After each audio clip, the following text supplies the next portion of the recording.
मेरी भाभी का भाई रोज मुझसे मिलने की फरमाइश करता। भाभी से शिकायत करती तो कहती मुझ पर भरोसा रखो। फिर एक दिन भाभी ने खुद मुझे इसके कमरे में भेज दिया और खुद बाहर पहरा देने लगी। जब मैं कमरे के अंदर गई तो इसने दरवाजे की कुंडी लगा दी। फिर इसने जबरदस्ती मुझे अपने करीब कर लिया और अपना मोटा सा, मैं खूबसूरत और जवान लड़की हूँ, 18 बरस की बालिग लड़की। हाँ, लड़का मेरे हसन पर मरता है, मगर मेरी भाभी का भाई कुछ ज्यादा ही मेरा दीवाना है। कुछ दिनों से हमारे घर रहने आया है नौकरी की तलाश में, मगर मुझसे मिलने के बाद अपनी तलाश करने लगा। सबके लिए खाना मैं ही बनाती थी। भाभी का भाई तीसरी मंजिल पर रहता है। मेरे भाई ने इसे वहां शिफ्ट किया हुआ था। जाओ कैरन अवैस को खाना दिए आओ, वो भूखा होगा। भाभी ने मेरे हाथ में ट्रे थमाते हुए कहा।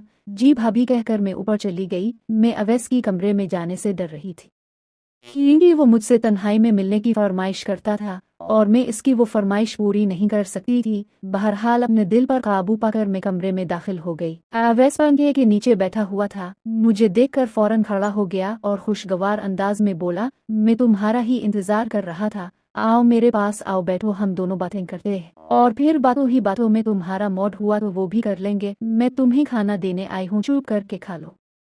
हाथ में उठाई ट्रे मैंने मेज पर रखी और सख्त लहजे में कहकर वहां से जाने लगी। इतने में अवैस ने मेरी कलाई पकड़कर मुझे अपने करीब कर लिया और हम दोनों का बदन एक दूसरे से जल गया। प्लीज कोई शाम मेरे नाम कर दो, तुम्हें पाने के लिए तड़प रहा हूं। छोड़ो मुझे अवैस, मैंने बामुश्किल से खुद को उसकी गिरफ्त से आज़ाद करवाया और भागकर अपने कमरे में चली गई और अवैस के बारे में सोचने लगी। इतने में मेरी भाभी मेरे पास आईं और बोली, क्या हुआ, तुम क्यों परेशान दिखाई दे रही हो? तुम तो अवैस को खाना देने गई थी ना, क्या कुछ हुआ है क्या? भाभी, वो आपका भाई खाने की जगह मुझे खाना चाहता है। जब से आया है मुझे अपने साथ वो करने पर मजबूर कर रहा है। इसे समझाई ना, मैं इसका साथ नहीं देना चाहती। मैंने भाभी को अवैस की शिकायत लगाई तो वो हंस पड़ी और बोली, अरे तुम बालिग हो, तुम इतना डरती क्यों हो? अवैस के साथ कर लो, मजा आएगा तुम्हें भी। एक बार कोशिश करो, फिर देखना तुम्हारा दिल भी हर दिन लेने का करेगा। मगर भाभी, अगर किसी ने हमें करते हुए देख लिया, भाई को मालूम हो गया तो क्या होगा? मुझे भाई से डर लग रहा था। अरे तुम मुझ पर भरोसा रखो, तुम जब मेरे भाई के साथ करवा रही होगी तब मैं बाहर खड़े होकर पहरा दूंगी और अगर कोई आया तो मैं बता दूंगी। भाभी ने ये कहा और मुझे जबरदस्ती अवैस के कमरे में भेज दिया और खुद बाहर से दरवाजा बंद कर दिया। मैं बहुत डर रही थी क्योंकि ये मेरा पहली मर्तबा था। पहली बार किया होता है और कैसे होता है मैं नहीं जानती थी। मुझे अपने पास देखकर अवैस मुस्कुराने लगा और फिर मुझे अपनी बाहों में ले लिया और मेरे ऊपर आकर मेरे साथ खेलने लगा। मुझे बहुत तकलीफ हो रही थी। इसने मुझे 2 घंटे बाद अपनी मर्जी से छोड़ा था।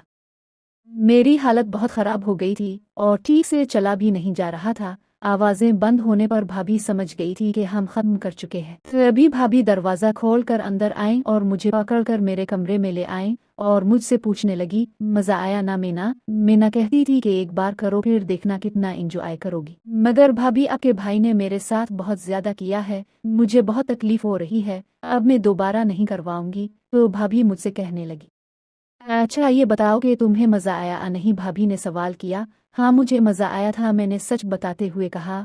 तो फिर मसला किया है? जब मज़ा आया तो फिर हर दिन करो और मज़े लो, कल फिर तैयार रहना, भाभी ने कहा और वहाँ से चली गई। मैं सोचने लगी कि आखिर भाभी ऐसा क्यों कर रही है, वो खुद क्यों मुझे अपने भाई के हाथों इस्तेमाल करवा रही है। अब मैं दिल ही दिल में पछता रही थी कि क्यों भाभी की बात मानकर ये सब करवा बैठी।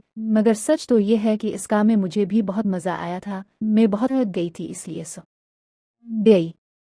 रात को जब मैं पानी पीने उठी तो देखा अवैस ने मेरे मोबाइल पर वीडियो भेजी थी। इसे देखकर मुझे कुछ होने लगा था। मेरा दोबारा अवैस के पास जाने को दिल करने लगा। मैं खुद पर काबू न पास की और अवैस के कमरे की तरफ जाने लगी। मगर रात के 2 बजे अपनी भाभी को चोरों की तरह अवैस के कमरे से निकलते हुए देखकर मुझे शक होने लगा कि कहीं वो दोनों भी तो छाप कर ये काम नहीं करते हैं। मैं फौरन अपने कमरे में चली आई और सो गई। मेरे भाई सुबह 7 बजे ऑफिस चले जाते और रात 10 बजे वापस आते थे। सुबह उठकर मैंने भाभी से पूछा कि अपराध में अवैस के कमरे में गई थी तो उन्होंने झूठ बोला कि नहीं मैं नहीं गई। अब मुझे पूरा यकीन हो गया था कि जरूर उनके दरमियान कुछ है। छोड़ो उन सब बातों को, ये बताओ तुम रात के वक्त करवाओगी या सुबह के वक्त? मैं तो कहती हूँ दिन के वक्त करवा लो, गर्मी में और ज्यादा पसीना बाहर आएगा। भाभी ने बात गुम कर दी और मुझसे पूछने लगी और बोली कि अब कब मेरे भाई के साथ करवाओगी? तो मैं शर्माते हुए बोली, कि ये दिन में कर लेते हैं, क्योंकि रात को आपके भाई ने वीडियो भेजी थी तो इसे देखकर